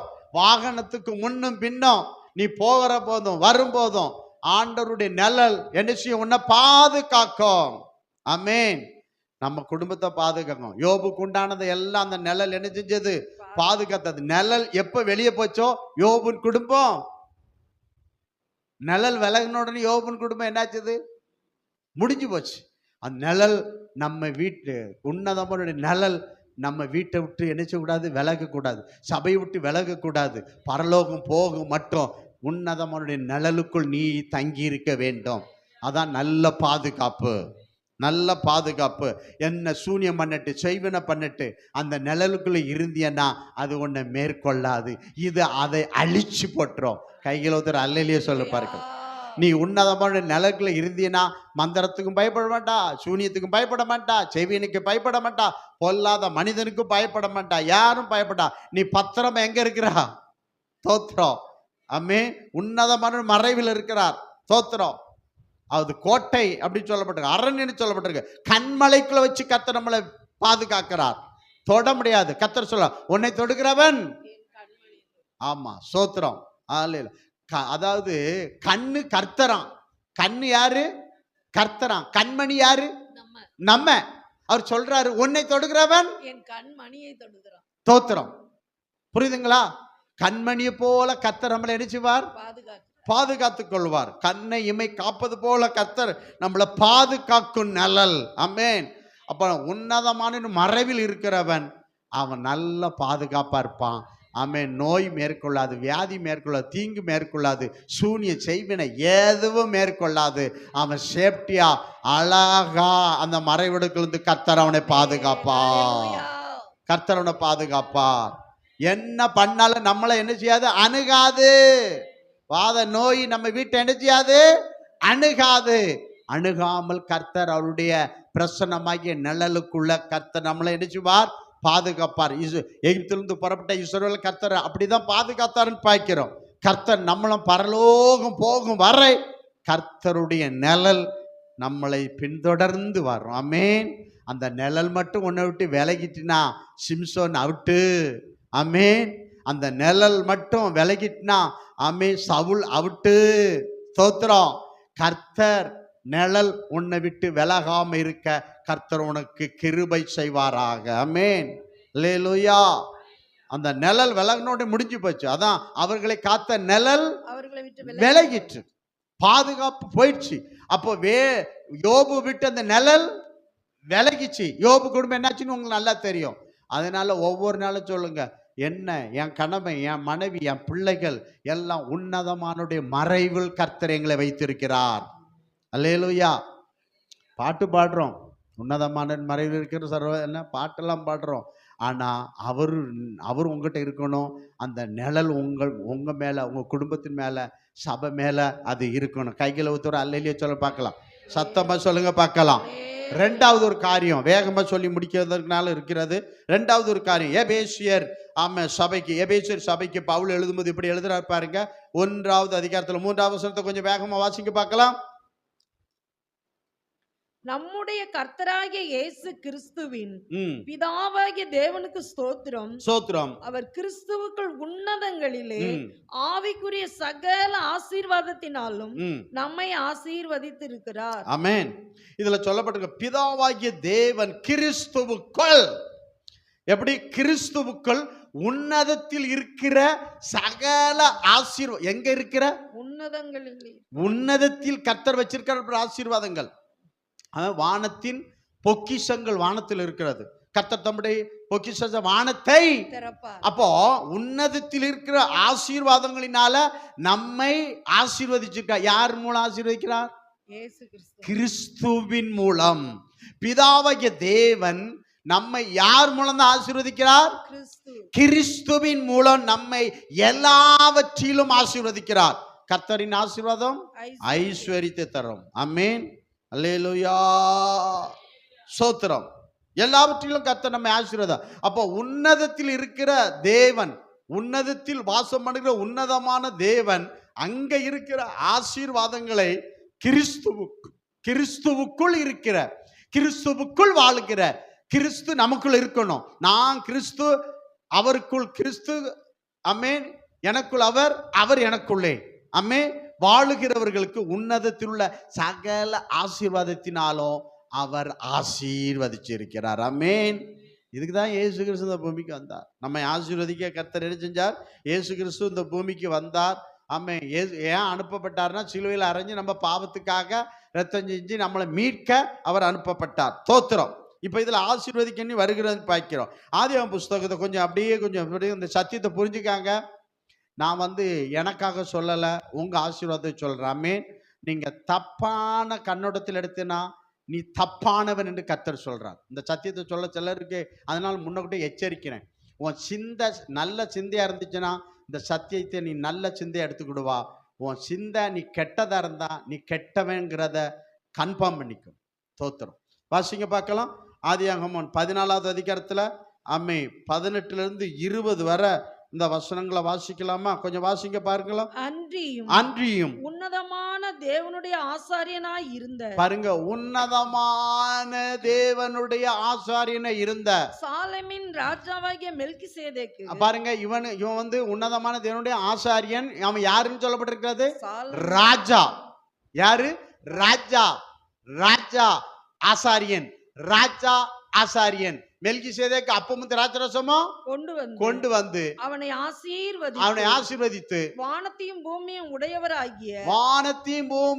உடையவராகிய உன்னதமான தேவனுடைய ஆசீர்வாதம். உன்னதமான, பாருங்க, உன்னதமான தேவனுடைய ஆசீர்வாதம். அந்த எபேசியரில் எழுதப்பட்டிருக்குள்ள உன்னதத்தில் உள்ள ஆசீர்வாதம். அம்மே, உன்னதமான தேவனுடைய ஆசீர்வாதம் ஆபிரகாமுக்கு உண்டாவதாக. உன் சத்துருக்களை உன் கையில் ஒப்பு கொடுத்து உன்னதமான தேவனுக்கு ஸ்தோத்திரம். அப்போ உன் சத்துருக்களை உன் கையில ஒப்பு கொடுக்க வச்சவர் யாரு? உன்னதமான தேவனுக்கு ஸ்தோத்திரம் என்று சொன்னான். இவனுக்கு ஆபிரகாம் எல்லாவற்றிலும் தசம பாகம் கொடுத்தான். எல்லாவற்றிலும் என்ன கொடுத்தான்? இந்த தசம் பாகம் வரும்போது தான் உங்க கெட்ட சிந்தனை இருக்கு. அதுக்கு தான் எச்சரிச்ச முன்னமே. நீ நல்லவனா இருந்தா அந்த சத்தியத்தை கேட்டு மனம் திரும்புவா. ஆமே, இல்லைன்னா விட்டுருவா. தோத்திரம். கர்த்தருக்கு மகிமை உண்டாட்டம். இப்ப பாருங்க, இவன் உன்னதமான தேவனுக்கு எப்படிப்பட்டவனா இருந்தான்னு சொல்லுங்க? ஆசாரியன். அவன் யாரு? ஆசாரியன். ரெண்டாவது, அவன் ராஜா. மெல்கிசேதேக் யாரு? அப்போ இவன் ஒரு ராஜா. இவன் ராஜா உன்னதமான தேவனுக்கு எப்படி இருக்கான்? ஆசாரியனா இருக்கான். ராஜா. ஆமே, மெல்கிசேதேக்கு ராஜா உன்னதமான தேவனுக்கு எப்படி இருக்கிறான்? ஆசாரியன் இருக்கிறான். இவன் ராஜா. 5 ராஜாக்களை முறியடித்து வந்த ஆபிரகாம் ஒரு ராஜா. எத்தனை ராஜாக்களை முறியடித்தான்? 5 ராஜாக்களை அழிச்சிட்டான். அப்ப அவன் யாரு? அவன் ராஜா. அவனை குறித்து சீமான், மகா பிரபு, எஜமானன் என்று எழுதப்பட்டிருக்கிறது. இப்ப இவரு ராஜா. யாரு ராஜா? மெல்கிசேதேக் யாரு? ராஜா. மெல்கிசேதேக் ராஜா. 5 ராஜாக்களை முறியடித்து வருகிற யாரு? ராஜா ஆபிரகாம். இந்த ராஜா அந்த ராஜாவை என்ன செய்யறாரு? ஆசீர்வதிக்கிறார். கையில் ஒருத்தர் அல்லேலூயா சொல்லு பாருங்க. சத்தமா சொல்லுங்கம்மா. சோத்திரம். எபிரேயர் 7வது அதிகாரத்துல 1வது வசனம் வாசிங்க. எபிரேயர் 7வது அதிகாரத்துல 1வது வசனம் வாசிங்க. இத வாசித்தா தான் உங்களுக்கு புரியும். எபிரேயர் 7:1 வாசிங்க.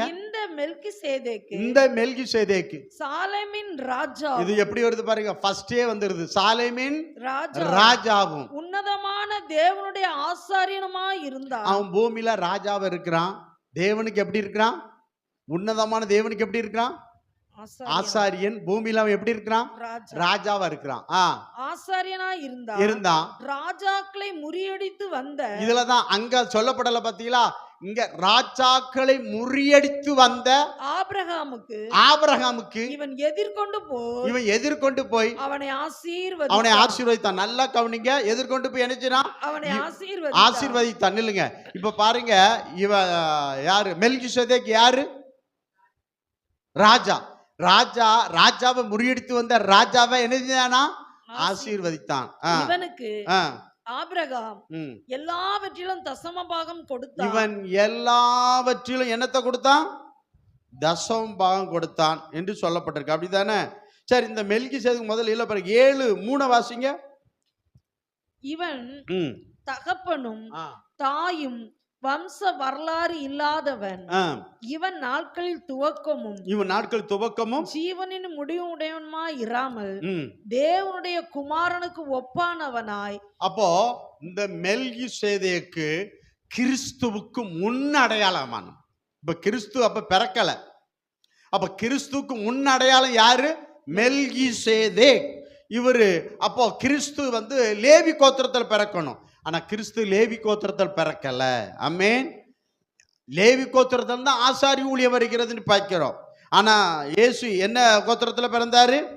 யூதா கோத்திரத்தில் பிறந்தார். யூதா கோத்திரத்தில் பிறந்தவங்க ஆசாரி ஊழியத்துக்கு கிடையாதுன்னு பார்க்கிறோம். அதனாலதான் சங்கீதம் 110:4 சொல்லுகிறது, அவர் மெல்கிசேதேக்கின் முறையின்படி அவர் என்றென்றைக்கும் அவர் ஆசாரியனாய் மாறினார். ஆமென். அல்லேலூயா. சத்தமுறை அல்லேலு சொல்லுங்க. எந்த முறைமையின்படி அவர் ஆசாரியன் மாறினான்னு சொல்லப்பட்டிருக்கிறது?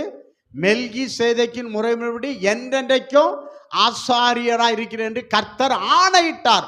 மனம் மாறாமலும் இருப்பார். நான் சொல்றேன், இயேசு பிறக்கும்போது அவரு என்ன சொல்லப்பட்டிருக்குது? மத்தேயு 2:2 ஆமா, பெத்லெகேமில் பிறக்கும்போது அது என்ன சொல்லி இருக்கிறது? அவர் பிறக்கும்போது தோத்திரம் இன்னும் சொல்ல மாட்டேன், யூதருடைய ராஜா பிறந்திருக்கிறார். என்ன ராஜா பிறந்திருக்கிறார்? அல்லேலூயா. யூதருடைய ராஜா பிறந்திருக்கிறார். யூதருக்கு ராஜாவாய் பிறந்திருக்கிறார். பிறக்கும் போது அவர் எப்படி பிறக்கிறார்? அவர் ராஜா தான். ஆனா பிறக்கும் போது எப்படி பிறக்கிறாரு? ராஜாவை பிறக்கிறார். சிலுவையில் அவரை என்ன சொல்லி வச்சாங்க? இவர் யூதருக்கு ராஜா. ராஜா. அதை எடுக்க சொன்னா எழுதினதே. ஆமென், சோத்திரம். அப்ப அவர் உயிர் தெழுந்தும் போதும் அவர் ராஜாவா என்ன செய்றாரு? அப்போ ராஜாவை பிறந்து ராஜாவா வர்றார். ஆமென். அப்ப அவர் ஏற்கனவே ஆல்ரெடி இயேசு கிறிஸ்து ராஜாவா இருக்கிறாரு.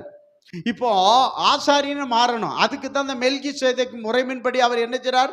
என்றென்னைக்கும் ஆசாரியரா இருக்கிறீர். நீங்க பாருங்க, எபிரேயர் 5:6, எபிரேயர் 6:20 நித்திய ஆசாரியர், எபிரேயர் 7:17, 21, 24 இதுல சொல்லப்பட்டிருக்கு நித்திய பிரதான ஆசாரியர் இயேசு கிறிஸ்து. அப்போ இயேசு ஏற்கனவே ராஜாவா இல்லையா? ராஜாக்களுக்கு ராஜா. ஆமென். நித்திய ராஜா. இயேசு என்ன ராஜா? 5 வருஷத்துக்கு ஒரு ராஜா இல்ல, நித்திய ராஜா. ஆமென். அல்லேலூயா, அல்லேலூயா. வெளிப்படுத்தல் 1:6 பாருங்க. அந்த வசனத்தை வாசிங்க பார்க்கலாம். சீக்கிரம் கொஞ்சம் வாசிங்க, டைம் போகுது.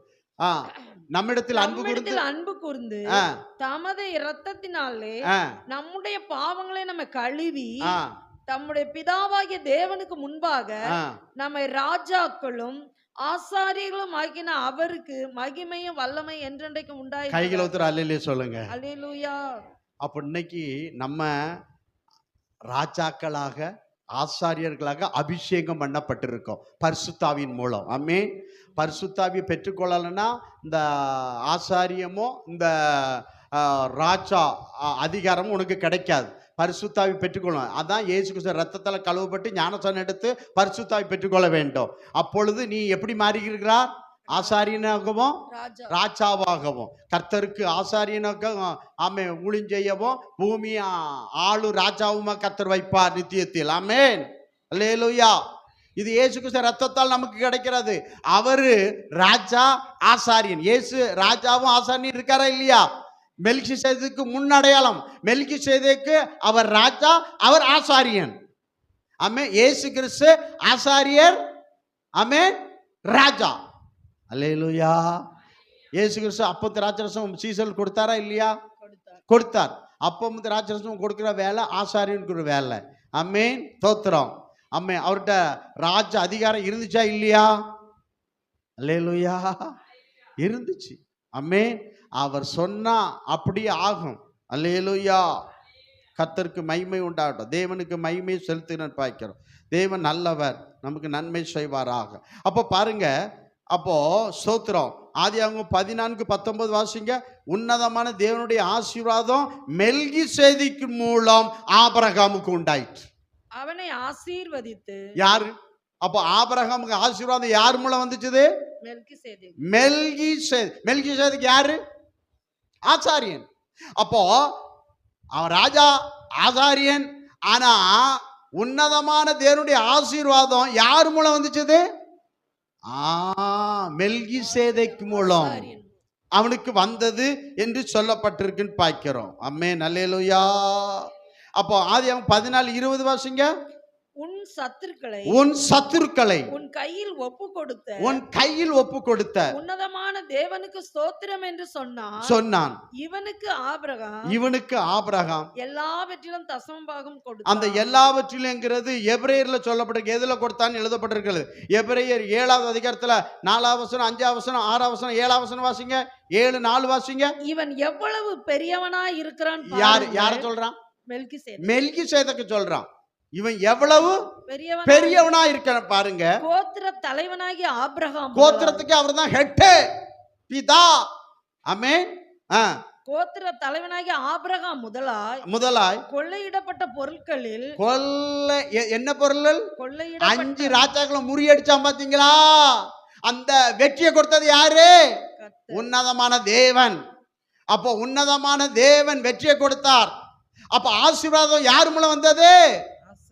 ஆசாரியின் மூலம் வந்தது. அப்பமும் திராட்சரசமும் கொடுத்தான்னு பார்க்கிறோம். அவன் என்ன செஞ்சான்? கொள்ளையிட்ட பொருட்கள் எல்லாவற்றிலும் இவனுக்கு தசமபாகம் கொடுத்தான். என்ன கொடுத்தான்? தசமபாகம் கொடுத்தான். அப்ப நான் நல்லா கவனிங்க, இந்த தசமபாகத்தை நீங்க எந்த சபையில அப்பம் திராட்சரசம் எடுக்கீங்களோ அந்த சபையின் ஆசாரியங்கிட்ட கொடுக்கணும். ஆமென். யார்கிட்ட கொடுக்கணும்? அந்த சபையின் ஆசாரியட்ட என்ன செய்யணும்? கொண்டு கொடுக்கணும். ஆமென். எல்லாவற்றிலும் அவன் கொடுத்தான்னு பார்க்கிறோம். இன்னைக்கு தசமபாகத்தில் அநேகர் வஞ்சிக்கப்பட்டு போயிருங்க. ஏன் கொடுக்கணும்? தோத்திரம். நான் சொல்றேன், நீ தசமபாகம் உண்மை இல்லைன்னா நீ தசமபாகத்தில் உண்மை இல்லாதவன். அப்போ உண்மையும் உத்தமம் உள்ளவன் தான் எங்க போறான்? நல்லா கவனிங்க, பரலோகம். அவர் உண்மை உள்ளவர். கர்த்தர் யாரு? என்னம்மா ஒரு மாதிரி வைக்கீங்க? கர்த்தர் உண்மை உள்ளவர் தானே. உண்மையுள்ள மனுஷன் பரிபூர்ண. அப்போ நீ தசமபாகத்துல உண்மை இல்லைன்னா நீ பரலோகம் போவியா? நீ கொடாம போ. அது எனக்கு தேவையே கிடையாது. சத்தியத்தை சொல்றேன். சிலருக்கு இந்த தசமபாகத்துல நல்லெண்ணமே இருக்காது. பாஸ்டர் பட்டு சேலை போட்டுருவாரு. நான் பட்டு சேலையே போட்டுருவேன். என்ன சேலை போட்டுருவாரு? தோத்திரம். புரியுதுங்களா? இது கொஞ்சம் போயிடக்கூடாது. அந்த எண்ணம் நீங்க யாருக்கு கொடுக்காத தசமபாகம்? உன் பாவத்தை மன்னித்த, உன்னை பாதுகாக்கிற, உனக்கு சமாதானம் கொடுக்கிற, உனக்காக பரலோகத்தில் ஒரு வீட்டை உனக்கு கெட்டாரு பாரு, அவருக்கு கொடுக்கிறார். நீ இதை வஞ்சித்தியனா அனனியா சப்பிரால் தோத்திரம். அமே இழந்துருவாய். சுகத்தை, சமாதானத்தை, சந்தோஷத்தை இழந்து போவாய். புத்தி, நல்ல புத்தியை கேளு. ஆண்டவரே எனக்கு நல்ல புத்தியை தாரும் ஆண்டவரே. தூங்குறவங்களும் அல்லையிலே சொல்லுங்க பார்க்கலாம். பரவாயில்ல. ஆண்டவரே துதிக்க, செபிக்க, ஊழியத்துக்கு, கர்த்தருக்கு கொடுக்க எனக்கு நல்ல புத்தியை தாங்க. கைகளை ஒய்த்துற அல்லையிலே சொல்லுங்க. ஆண்டவரே எனக்கு நல்ல புத்தியை தாங்க ஆண்டவர். நல்ல ஆண்களை ஒய்த்துங்கய்யா. நல்லா கைகளை ஒய்த்துங்கய்யா. ஆண்களை கைகளை ஒய்த்து சொல்லுங்கய்யா. கீழ்ப்படிங்க. முதல்ல கைகளை எனக்கு நல்ல புத்தியை தாங்க ஆண்டவர் சொல்லுங்க. நல்ல புத்தியை தாங்கப்பா. இந்த கெட்ட புத்தி என்னை விட்டு போகட்டும் ஆண்டவரே. இந்த கிறிஸ்து பிறந்த நாள்ல இந்த கெட்ட புத்தி என்னை விட்டு போகட்டும். சாத்தானே அப்பால போ. ஆசீர்வாதமே இந்த கிறிஸ்துமஸ் மூலம் எனக்கு வரட்டும். ஆமென். அல்லேலூயா, அல்லேலூயா. அப்ப பாருங்க, நல்லா கவனிங்க. கர்த்தர் அந்த சபையின் ஆசாரியின் மூலம்தான் உங்களை கர்த்தர் ஆசீர்வதிப்பார். ஆமென். பரலோகம் போவீர்கள். ஆமென். அல்லேலூயா, ஆமென். அடுத்த வசனம் வாசிங்க பார்க்கலாம். 7வது வசனம் வாசிருங்க. சிறியவன் பெரியவனாலே ஆசீர்வதிக்கப்படுவான், அதற்கு சந்தேகம் இல்லை. அன்றியும் போதும். நீங்க பாருங்க, பெரியவன். அப்ப பாருங்க, இந்த இடத்துல பாருங்க, இதுல பெரியவன் யாரு? ஆசாரியன். மெல்கிசேதேக். ஆசாரியன். சிறியவன் ஆபிரகாம், சின்னவன் 1000, சிறியவன் ஆபிரகாம் சந்ததி. அதுபடி வர்றோம். அது மெல்கிசேதேக். யோனாவிலும் பெரியவர், தேவாலயத்திலும் பெரியவர், ஆபிரகாமிலும் பெரியவர் இயேசுன்னு எழுதப்பட்டிருக்கிறது. ஆமென். யோவான் சுவிசேஷம் 8வது அதிகாரத்துல 55, 56, 57 பாருங்களா, அதுல சொல்லப்பட்டிருக்கு. ஆபிரகாமிலும் பெரியவர் யாரு? மெல்கிசேதேக். மெல்கிசேதேக் யாருக்கு அடையாளமா இருக்கிறார்? இயேசு கிறிஸ்து. அப்போ எல்லாவற்றிலும் பெரியவர் யாரு? தேவாலயத்திலும் பெரியவர் யாரு? இயேசு. இயேசு. ஆமென். அல்லேலூயா. அப்போ நீங்க திராட்சை ரசமும் அப்பமும், அதனால அந்த சத்தியத்தை கேட்டு எடுக்காம போயிடாதீங்க. திராட்சை ரசமும் அப்பமும் நீ எடுத்தீன்னா அதை குடிக்கும்போது ஆண்டவர் உன்னை உணர்த்துவார். தசமபாகத்தில் உண்மையா இருக்கியா அப்பா? மாசம் மாசம் உங்களுக்கு சம்பளம் போடும் பொழுது 100 ரூபா குறைஞ்சா அவங்ககிட்ட எப்படி சண்டைக்கு போறீங்க? 100 ரூபா ஏன்டா வரலன்னு சொல்லிட்டு ஆண்டவர் பணத்தை மட்டும் குறையா கொடுத்துட்டு அப்பமும் திராட்சரசம் வாங்கிருவீங்க, குடிப்பீங்க. கர்த்தரின் ஆசீர்வாதம் உனக்கு வராது, சமாதானம் வராது, சந்தோஷம் வராது, மகிழ்ச்சி வராது, வீட்டில் ஐஸ்வர்யம் இருக்காது. கர்த்தரின் ஆசீர்வாதம் ஐஸ்வர்யம், அதில் என்ன இருக்காது? வேதனை இருக்காது. அதில் என்ன இருக்காது? வேதனை, துக்கம் இருக்காது, வெக்கம் இருக்காது, இருக்காது. புரியுதுங்களா? ஸ்தோத்திரம். ஆண்டவருக்கு மகிமையை செலுத்துகிறேன். அல்லேலூயா. அப்படின்னா கர்த்தர் ஆபிரகாமை ஆசாரியனாகிய மெல்கிசேதேக்கு மூலம்தான் ஆசீர்வதித்தான். என்னத்தை வாங்கி ஆசீர்வதித்தான்? தசமபாகம். தசமபாகத்தை வாங்கி தான் ஆசீர்வதித்தான் பைபிள் சொல்லுது. எதை வாங்கி ஆசீர்வதித்தான்? தசமபாகம். தசமபாகத்தை வாங்கி. உன்னதமான தேவனுடைய ஆசீர்வாதம் யாருக்கு உண்டாக கிடவது? ஆபிரகாமுக்கு. ஆமே. உன்னதமான தேவன், உன்னதமான. அப்போ தேவகுமாரன் ஏன் அனுப்பினார்? உன்னை ஆசீர்வதிக்க. ஆமேன். அல்லேலூயா. எதுக்கு அனுப்பினார்? இந்த பிள்ளை ஏன் அனுப்பினார்? அப்போஸ்தலர்கள் சொல்லப்பட்டிருக்கிறது. முதலாவது உங்களிடத்தில் அனுப்பினார். ஏன் அனுப்பினார்னா உங்களை ஆசீர்வதிக்க கர்த்தர் அனுப்பினார். அல்லேலூயா, அல்லேலூயா, அல்லேலூயா. புரியுதுங்களா? சத்தியத்தை சொல்றேன், அவ்வளவுதான்.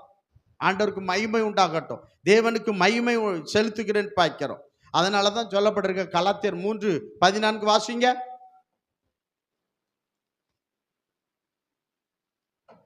கலாத்தியர் 3:14 வாசிங்க. ஆபிரகாமுக்கு உண்டான ஆசீர்வாதம், ஆபிரகாமுக்கு உண்டான ஆசீர்வாதம் கிறிஸ்து இயேசுவினால். பாருங்க, ஆபிரகாமுக்கு அன்னைக்கு உன்னதமான தேவனுடைய ஆசாரியன் மெல்கிசேதேக். ஆமே. அவன் யாருக்கு முன்னடையாளமானவன்? இயேசு கிறிஸ்து முன்னடையாளமானவன். அப்ப ஆபிரகாமை ஆசீர்வதிச்சிட்டாங்க. அந்த ஆசீர்வாதம் யார் மூலம் நமக்கு வருகிறது சொல்லப்பட்டிருக்கிறது? கிறிஸ்துவினால். இயேசு கிறிஸ்துவினால் புற ஜாதிகளுக்கு வரும்படியாக. யார் மூலம்? புற ஜாதிகள். யார் மூலம்? இயேசு கிறிஸ்து மூலம். யாருடைய ஆசீர்வாதம்? ஆபிரகாமின் ஆசீர்வாதம். அப்போ கர்த்தர் ஆபிரகாமை ஆசீர்வதிச்சிட்டார். அந்த ஆசீர்வாதம் நமக்கு வரணும் அப்படின்னா ஆபிரகாம் தசமம் கொடுத்து தான் அந்த ஆசீர்வாதத்தை பெற்றுக்கொண்டான்னு பைபிள் சொல்கிறது. அப்போ அந்த ஆசீர்வாதம் கிறிஸ்து மூலம் நமக்கு வரணும்னா அப்பமும் திராட்சரசம் எடுத்துட்டு ஆமே கர்த்தருக்கு உண்மையாய் அதை செய்யணும். ஆமே. அல்லேலூயா. கையில் ஒருத்தர் அல்லேலூயா சொல்லுங்களா. கர்த்தர் உங்களை ஆசீர்வதிக்கணும். இந்த உலகத்துல கொண்டு வந்தது ஒன்றும் இல்லை, கொண்டு போக போறது ஒன்றும் கிடையாது. ஆமே. சோத்திரம். உண்மையா இருங்க. துதிப்பதில், ஜெபிப்பதில், ஆராதிப்பதில், கர்த்தருக்கு கொடுக்கிறதுலையும் உண்மையா இரு. உண்மை. நீ ஆராதிக்கிற தெய்வம் உண்மையுள்ள தெய்வம். ஆமே. நீ ஆராதிக்க தெய்வம். அப்போ உண்மை இல்லாதவர்களை கர்த்தர் எங்க அனுப்புகிறார்? நரகத்துக்கு அனுப்புகிறார். உண்மை உள்ளவர்கள் எங்க போறாங்க? பரலோகத்துக்கு போறார்கள். ஆண்டவர் பாப்பார் நீ எதெல்லாம் உண்மையா இருந்தா இல்லைன்னு.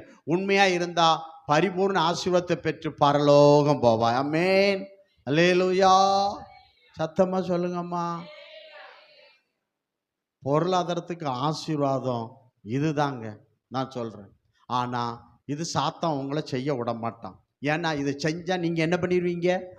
ஆசீர்வதிக்கப்பட்டிருவீங்க. இது சாத்தானுக்கு தெரியும். அதனால சாத்தானுக்கு நீங்க என்ன செய்வீங்க? வஞ்சிக்கப்பட்டு போயிடுறீங்க. ஆமென். இதை சொல்லுகிற நான் எப்படியா மாறிடுறேன்? பாஸ்டருக்கு பண ஆசை வந்துச்சு அப்படி நினைச்சா நீ கொடுக்காதா? அப்படி நினைச்சா நான் டைரக்டா சொல்றேன், நீ நினைச்சாதா கொடுக்காதா? ஆமென். கர்த்தர் அழைத்த தெய்வம் என்னை நடத்துவார். ஆமென். அல்லேலூயா. இல்லையில தைரியமா சொல்றேன். நான் சத்தியத்தை சொல்றதுனால தான் காணிக்க பேரும் தசமாக பேரும் நான் சத்தியத்தை நிறுத்துறது, அடிச்சு நொறுக்கிறேன்னு பாய்க்கிறோம். நாங்க இருக்கேன், கர்த்தட்ட சத்தியத்தை வாங்குறேன், அந்த சத்தியத்தை உங்களுக்கு சொல்லுறேன். உங்க இரத்த பலிக்கு எல்லாம் நான் சுத்தமா இருக்கிறேன். கர்த்தருக்கே மகிமையை காட்டும். சும்மா எடுத்து வந்த இயேசு பிறந்தார், சமாதானம், இயேசு பிறந்தார், சந்தோஷம், மகிழ்ச்சி, நீ பூசல. நான் உன்னை இந்த பிசாசிலிருந்து விடுவிக்கிற சத்தியத்தை சொல்லி இருக்கிறேன். வஞ்சிக்கிற பிசாசிலிருந்து விடுவிக்கிற சத்தியத்தை சொல்லி இருக்கிறேன். கர்த்தருக்கே மகிமை. ஆமென். அல்லேலூயா. என்ன ஒண்ணு வேகமா சொல்லி முடிச்சிருந்தேன். ஆண்டவர் உன்னதமான தேவகுமாரன் அனுப்பப்பட்டார். உன்னதமான தேவகுமாரன் அனுப்பப்பட்டார். 3வது வாசிங்க. எபேசியர் 4வது அதிகாரத்துல 8லிருந்து 10 வரை கொஞ்சம் வேகமா வாசிங்க பார்க்கலாம். சீக்கிரம் வாசிங்கம்மா. ஆதலால் அவர் உன்னதத்திற்கு ஏறி அவர் உன்னதத்துக்கு ஏறி சிறைப்பட்டவர்களை சிறையாக்கி. அப்ப உன்னதத்திலிருந்து பூமிக்கு என்ன செஞ்சாரு? அனுப்பப்பட்டார், மரித்தார், 3ஆம் நாள் உயிரோடு எழும்பினார், பூமியின் தாளிடத்துக்கு போனார். அங்க இருக்கிற ஆட்களை எடுத்துட்டு எங்க போறாரு? எங்க இருந்து வந்தாரோ அதே உன்னதத்துக்கு என்ன செய்றாரு? அவர் போகிறார். அல்லேலூயா, அல்லேலூயா. அவர் எங்க போனார்னு சொல்லப்பட்டிருக்கு பாருங்க. எபிரேயர் 1:3 கடைசி வாசிங்க பார்க்கலாம். எபிரேயர் 1:3 வாசிங்க. நேரம் இல்லாதனால ஷார்ட்டா முடிக்கிறேன். எபிரேயர் 1:3 வாசிங்க. கடைசியில பாருங்க. கடைசியில உன்னதத்தில் உள்ள மகத்துவமானவருடைய வலது பார்சத்திலே உட்கார்ந்தார். எங்க போய் உட்கார்றாரு? உன்னதத்தில் உள்ள மகத்துவமானவருடைய வலது பக்கத்தில் என்ன செய்றார்? உட்கார்ந்துட்டார். ஸ்தோத்திரம். என்ன செஞ்சிட்டாரு? உட்கார்ந்துட்டான்னு பார்க்கிறோம். ஆமென், அல்லேலூயா. எபேசியர் 1ஆவது அதிகாரத்துல 20-21 கொஞ்சம் வாசிங்க பார்க்கலாம்.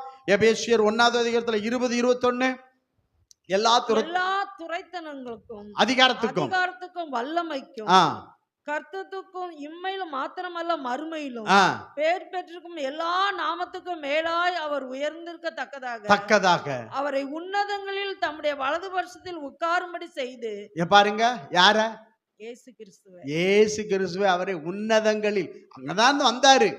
யோசேப்பட்டு மரியாதை வரல.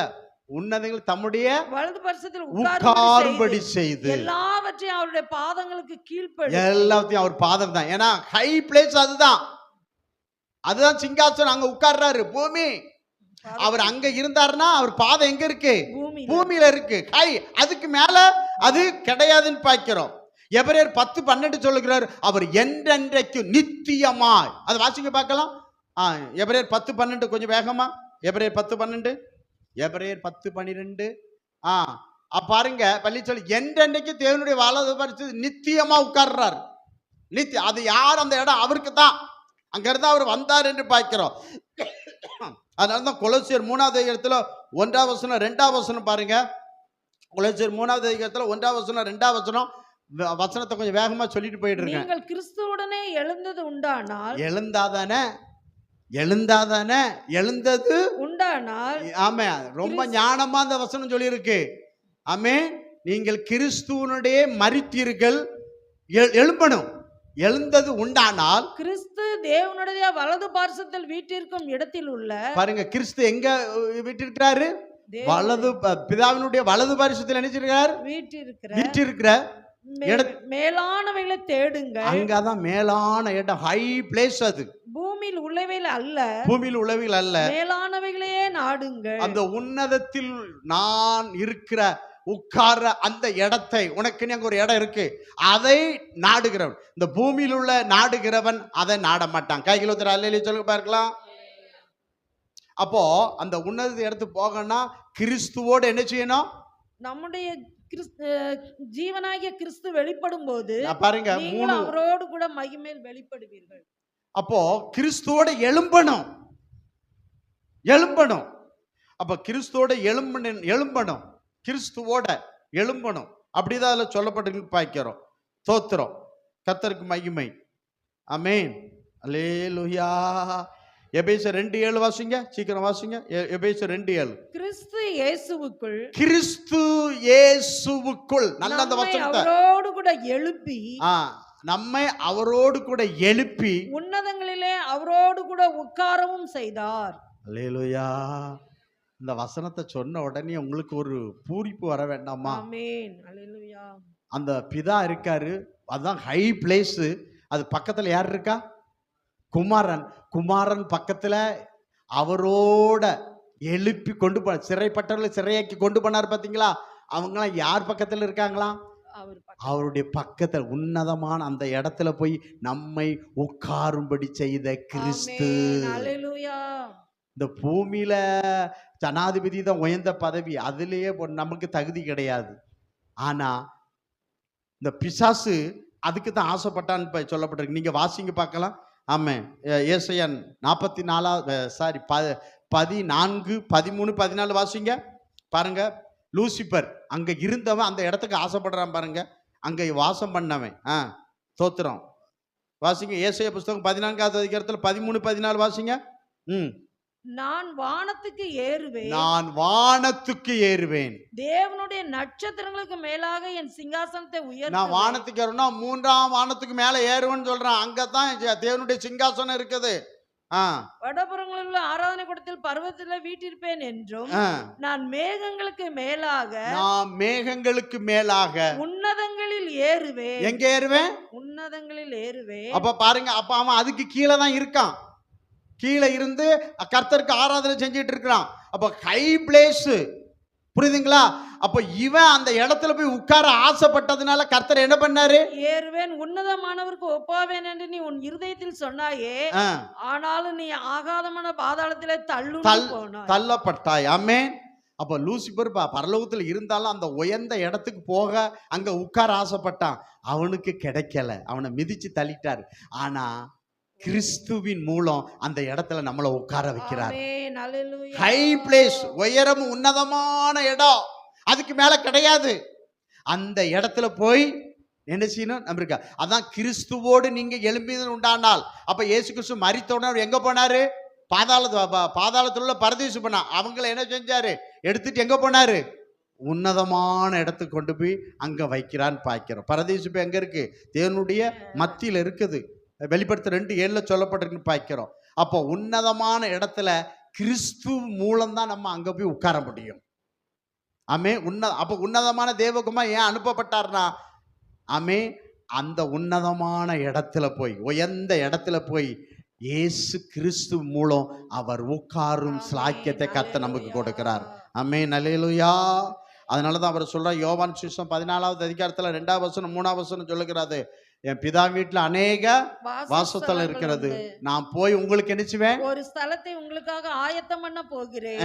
நான் போய் உங்களுக்காக ஸ்தலத்தை ஆயத்தம் பண்ண பின்பு நான் இருக்கிற இடத்திலே நீங்களும் இருக்கும்படி நான் மறுபடியும் வந்து உங்களை என்னிடத்தில் சேர்த்துக் கொள்வேன். இதான் 2ஆம் வருகை கர்த்தர் வரப்போகிறார். ஆமென், அல்லேலூயா. 2 கொரிந்தியர் 5:1 அது நித்திய வீடு என்று எழுதப்பட்டிருக்கிறது. ஆமென். அப்போ இந்த வீட்டுக்காக தான் எபிரேயர் 11:10 ஆபிரகாம் என்ன செஞ்சானா?